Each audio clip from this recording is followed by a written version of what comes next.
Welcome back to another video, guys. Today we're going to be talking about the history of Chris Dunn. And I know I have several Utah Jazz fans on the channel, so I hope this one goes over well with you guys. And let me know in the comments if I miss anything or if you think that things will go differently for him with this upcoming season. Thanks for tuning into this video. As always, it's your boy Wraith Hoops. Make sure to like this video. It helps the algorithm push the videos out to more people, which allows me to push out more content to you guys. Go ahead and subscribe, turn on those post notifications, and get ready for an interesting video.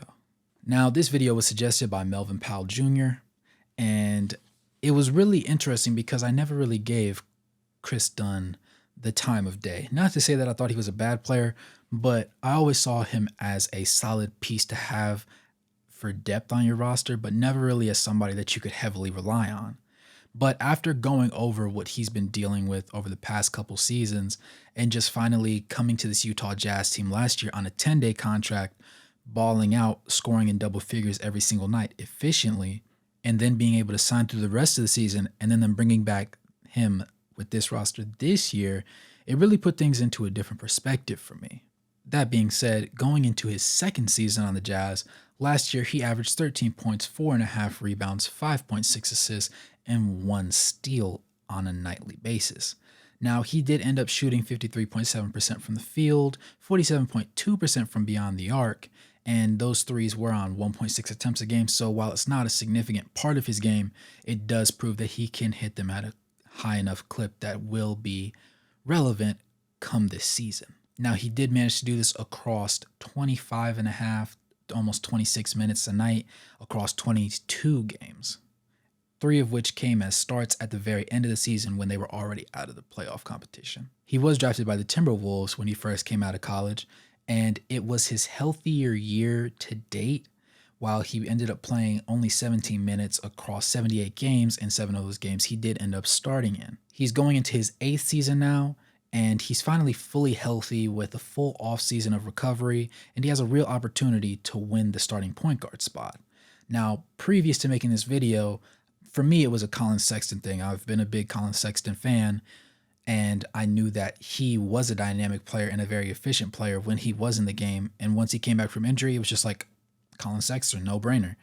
But after looking at what Chris Dunn did last year and considering that he's the most prototypical pure point guard that they have on this roster, if that's what they're looking for and Colin Sexton can't be reliable enough as far as assist to turnovers go, it's not going to be reasonable to see that he'll end up starting. Now, you might see a situation where I do lean heavily still towards Colin Sexton, but if Chris Dunn did start, that would just tell you that, for one, Colin Sexton didn't improve as a passer, and for two, Chris Dunn is just the real deal.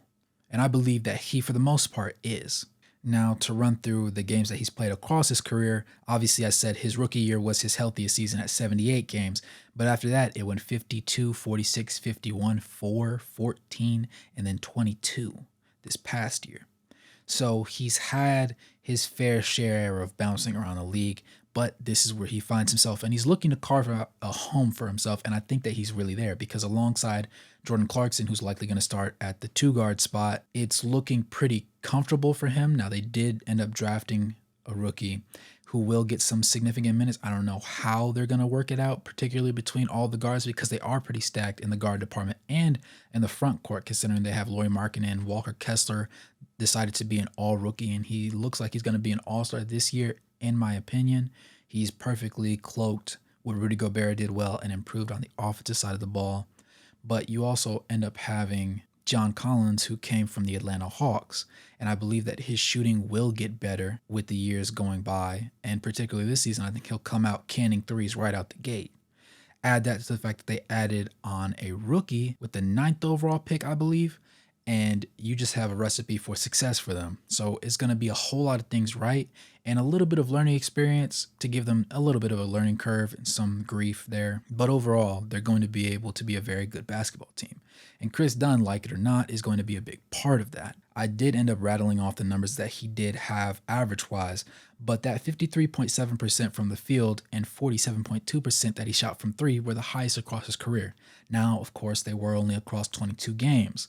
But at the same time, his next highest was 44.4% from the field and 35.4% from three. So those were on two separate seasons back when he played for the Bulls. And it's reasonable that if those were his previous best, that this could be roughly a norm. Now, obviously, he's not going to shoot 47% from three an entire season, but you could see high 30s. And really, that's all you can expect and all you can hope for, because he is, again, one of the most traditional point guards that you're going to see in the modern game, who can still score in copious amounts when the opportunity is provided for him specifically to do it. The most important thing that I wanted to touch on for this video, just for the purposes of painting a picture for who he is going into this upcoming season, and not just to sit there and say, oh, this is a guy that averaged low teens and mid teens as far as points go, averages 4, 5, 6 assists a night. He's okay. He's not better than Colin Sexton. I don't want people to go and leave this video with that mindset, because if what he did the last 3 games of the season, despite the Jazz being eliminated, it's a good indicator for the type of player that he can be going into this next season. In those 3 games, the first game he played 35 minutes. He ended up getting 22 points, 7 rebounds, and 8 assists, shooting 9 for 10 from the field. In the second game, 37 minutes, scoring 19 points, 8 rebounds, and a career high 14 assists to go along with 3 steals, and he did shoot 6 for 13 from the field. In the third game, he played 40 minutes, which was his season high, obviously, to go along with 26 points that he scored in that time, 10 rebounds, 8 assists, and he shot 11 for 18 from the field. Now, the biggest takeaway from this is the fact that when he plays, he can play well. Now, just because the Jazz were not in the playoff picture doesn't mean that this wasn't a prove-it situation for their players, because a lot of those guys, particularly him, he did get signed through the end of the year, but there was no guarantee that he was going to be coming back this season to add depth to the point guard spot, much less vie for a starting role. And as the front office said, whoever's on the team right now, the point guard spot is wide open for whoever's taking. Now, as I said before, Kris Dunn is the more traditional point guard. Colin Sexton is more of your Stephen Curry, your Kyrie Irving per se, your Damian Lillard, where passing is something that's in his game, but it's not the most important thing. The most important thing for him is making sure that he puts the ball in the basket at a high rate.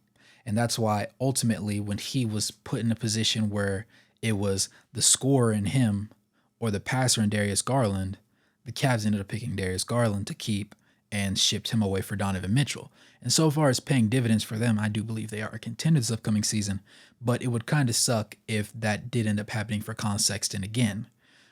But at the end of the day, this is basketball and the NBA is a business. Colin said that he is going to get better as a distributor of the basketball. He's going to see the floor better. And considering that they're roughly the same height and roughly the same weight and wingspan, it's reasonable to assume that they both have an equal opportunity of getting the job done.